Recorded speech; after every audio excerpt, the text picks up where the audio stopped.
నీతిమంతుని యొక్క మార్గం.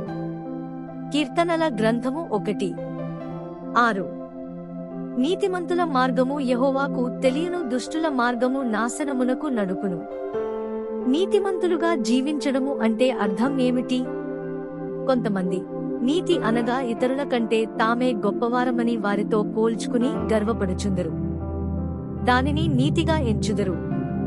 యేసుక్రీస్తు దినములలో పరిసయ్యులు స్వనీతి గలవారై తమను గురించి గొప్పగా చెప్పుకుని తమ కొరకే ప్రార్థన చేసుకొందరు.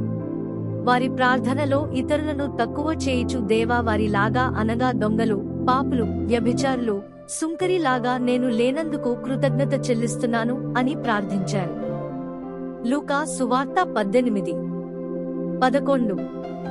పరిసయ్యుడు నిలువబడి, దేవా నేను చోరులను, అన్యాయస్తులను, వ్యభిచారులనైన ఇతర మనుష్యులవలనైనను ఈ సుంకరి వలనైనను ఉండనందుకు నీకు కృతజ్ఞతాస్తుతులు చెల్లించుచున్నాను. కాని క్రీస్తు స్వనీతిగల పరిసయ్యుని గద్దించి తన పాపమును ఒప్పుకొనుచున్న సుంకరిని గొప్పగా ఎంచి నీతిమంతునిగా పంపినట్లుగా గమనించగలము.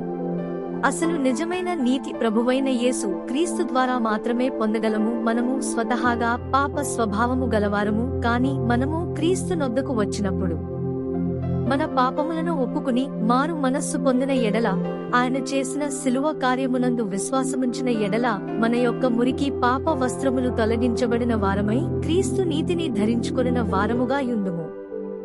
ఫిలిప్పీయులకు 3:9. క్రీస్తును సంపాదించుకుని ధర్మశాస్త్రమూలమైన నా నీతినిగాక క్రీస్తునందలి విశ్వాసము వలననైన నీతి అనగా విశ్వాసమును బట్టి దేవుడు అనుగ్రహించు నీతిగలవాడనే ఆయనయందు అగపడు నిమిత్తమును మనము ఒకసారిగా క్రీస్తు ప్రభువుకు సమర్పించుకున్నప్పుడు ఆయన మనలను నీతి కలిగిన జీవితము జీవించుటకు పిలుచుచున్నాడు. పవిత్రత కలిగిన జీవితం, మంచితనము, ప్రేమ కలిగిన జీవితము కలిగి ఉండుటకు పిలుచుచున్నాడు. క్రీస్తు లేకుండా మన స్వశక్తితో మనము జీవించలేము. మనము క్రీస్తుకి అప్పగించుకుని ఆయన ఆత్మశక్తికి లోబడిన ఎడల మనము క్రీస్తుని మెప్పించే జీవితం జీవించగలము. కొలోస్సీలకు 1:10-11. ఆయన చిత్తమును పూర్ణముగా గ్రహించిన వారునై ప్రతి సత్కార్యములో సఫలులగుచు, దేవుని విషయమైన జ్ఞానమందు అభివృద్ధి పొందుచు, అన్ని విషయములలో ప్రభువును సంతోషపెట్టునట్లు ఆయనకు తగినట్టుగా నడుచుకొనవలెననియు, ఆనందముతో కూడిన పూర్ణమైన ఓర్పును దీర్ఘశాంతమును కనుపరచునట్లు ఆయన మహిమ శక్తిని బట్టి సంపూర్ణ బలముతో బలపరచబడవలెనని. నీతిమంతుని యొక్క మార్గం. సామెతలు 4:18. పట్టపగలగు వరకు వేకువ వెలుగు తేజరిల్లునట్లు నీతిమంతుల మార్గము అంతకంతకు తేజరిల్లును. సూర్యుడు ఉదయమున మెల్లగా ఉదయించి మధ్యాహ్నం నాకు అత్యంత ప్రకాశముగా ఎలాగు ప్రకాశించునో, నీతిమంతుని మార్గము మెల్లగా ఉదయించుచు ఒక దినమునకు అత్యంత ప్రకాశవంతమైన మార్గముగా ఉండును. నీతిమంతుడైన వాని జీవితము మెల్లగా ప్రారంభమైనప్పటికీ మహిమ నుంచి అధిక మహిమకు, వెలుగు నుంచి అత్యధిక వెలుగునకు ప్రకాశించును. ఆ రీతిగా మనము జీవించవలెను. మనము దేవుని వాక్యమును అనుసరించి ఆయన వాక్యానుసారముగా నడిచిన ఎడల మన జీవితంలో కూడా మహిమ నుంచి అధిక మహిమకు, అత్యంత వెలుగులో ఉన్న చోటుకు నడిపించబడదు. అయితే మనము ప్రవేశించుచున్న వెలుగు కేవలం క్రీస్తే అయి ఉన్నాడు. ఆ వెలుగు అనగా పరిశుద్ధత, పవిత్రత, నీతి మరియు పరిశుద్ధాత్మ క్రియలు మనలో అభివృద్ధి చెందిన ఎడల వెలుగు నుంచి అత్యధిక వెలుగుకు ప్రయాణించుచు ఉండిన కొలది మనము కూడా సూర్యుని వలె ప్రకాశించుదుము. అదే నీతిమంతుని యొక్క సత్యమైన మార్గం. నిజంగా ఇది ఎంత గొప్ప భాగ్యము! అబద్ధపు వెలుగు.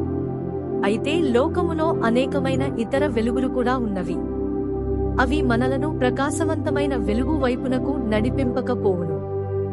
వాటిని మనము మోసముగా పరిగణించవచ్చును. ఈ రీతిగా పరిసయ్యులు, సద్దుకయ్యులు మోసపరచబడ్డారు. వారు తాము నిజమైన వెలుగులో నివసించుచున్నామని భ్రమపడ్డారు. వారికి దేవుని యొక్క ధర్మశాస్త్రము తెలియపరచబడినప్పటికీ, దేవుని ఆజ్ఞలు తెలిసినప్పటికీ, దశమ భాగాలు ఇచ్చినప్పటికీ, దీర్ఘ ప్రార్థనలు, మంచి క్రియలు జరిగించినప్పటికీ వారు అబద్ధపు వెలుగులో నడిచి ఎల్లప్పుడూ మనుషుల యొక్క మెప్పును కోరుకున్నారు. వారు దేవుని యొక్క మెప్పును ఎన్నడూ కోరుకొనలేదు. వారి యొక్క ఆలోచనలు దేవుని ఎదుట సరిగా లేవు. తప్పిపోయిన అబ్రహాము విశ్వాసం. అబ్రహాము కొన్ని సందర్భాలలో బలమైన విశ్వాసమును చూపించి ఉన్నాడు. అదే రీతిగా కరువు సంభవించినప్పుడు తన విశ్వాసమును కోల్పోయి ఉన్నాడు. ఈ కారణం చేత అతడు దేవుని అడగకుండా ఐగుప్తు మార్గమున ప్రవేశించి ఉన్నాడు. ఆయన ఐగుప్తులో నివసించి ఉన్నాడు. ఈ కారణం చేత తన దాసి అయిన హాగరును అతడు వెంటబెట్టుకొచ్చాడు. దేవుని అడుగకుండా చేసిన ఈ ఒక్క క్రియ అతని కుటుంబంలో అనేకమైన కలహాలకు దారితీసింది. అది నేటికి కూడా కొన్ని వేల సంవత్సరాలు గడిచినప్పటికీ సమస్యగానే కొనసాగుతూ ఉన్నది. అబ్రహాము విశ్వాసమునందు బలపరచబడుట. రోమీయులకు 4:18-21 వరకు. నీ సంతానము ఇలాగు ఉండునని చెప్పిన దానిని బట్టి తాననేక జనములకు తండ్రి యగునట్లు నిరీక్షణకు ఆధారము లేనప్పుడు అతడు నిరీక్షణ కలిగి నమ్మెను. మరియు అతడు విశ్వాసమునందు బలహీనుడు కాక ప్రమాణమీ 100 ఏండ్ల వయస్సుగలవాడై యుండి అప్పటికి తన శరీరము మృతతుల్యమైనట్టును శారా గర్భమును మృతతుల్యమైనట్టును ఆలోచించెనుగాని అవిశ్వాసము వలన దేవుని వాగ్దానమును గూర్చి సందేహింపక దేవుని మహిమపరచి ఆయన వాగ్దానము చేసిన దానిని నెరవేర్చుటకు సమర్థుడని రూఢిగా విశ్వసించి విశ్వాసము వలన బలమునొందెను. దేవుడు మన యందు కూడా ఇటువంటి విశ్వాసము బలపరచబడవలని కోరుతున్నాడు. కొండలను సైతం పెకలించగలిగినటువంటి బలమైన విశ్వాసము కలిగి ఉండవలనని కోరుతున్నాడు. దేవుడు పరిస్థితులను ఎలాగు చూచుచున్నాడో అలాగే మనము కూడా ఆ పరిస్థితులను చూచునంత బలమైన విశ్వాసమును కలిగి ఉండవలెను. ఈ విశ్వాసము సత్యమైన దేవుని వాక్కు కొరకు నిలువవలసి ఉన్నది. ఈ విశ్వాసము దేవునికి విధేయత కలిగి ఆయన స్వరమును విని లోబడేటువంటిదిగా ఉండవలెను. ఈ విశ్వాసము దేవుని యొక్క హస్తము ద్వారా బలమైన కార్యములు జరిగించినట్లుగా ఉండవలెను. పరిస్థితులను బట్టి కాక కేవలం దేవుని యందు మాత్రమే నమ్మికయించు విశ్వాసము నిజముగా స్థిరమైనది. కాబట్టి దేవుడు మనలను పరిస్థితులను బట్టి కాక ఆయన వాక్కు వైపు చూచి ఆయన మీద ఆధారపడి నివసించు వారుగా ఉండవలెనని కోరుతున్నాడు. నీతిమంతుడు విశ్వాసము వలన జీవించునని లేఖనంలో వ్రాయబడి ఉన్నది. అబ్రహాము ఈలాగు జీవించి దేవుని ఎదుట నీతిమంతునిగా ఎంచబడ్డాడు.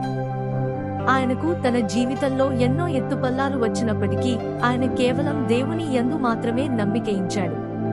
ఇలాగు జీవించినట్లు యేసుక్రీస్తు మనకు కలువరి శిలువ యొద్ద తన రక్తమును ధారబోసి మనకు నీతిగా ఉన్నాడు.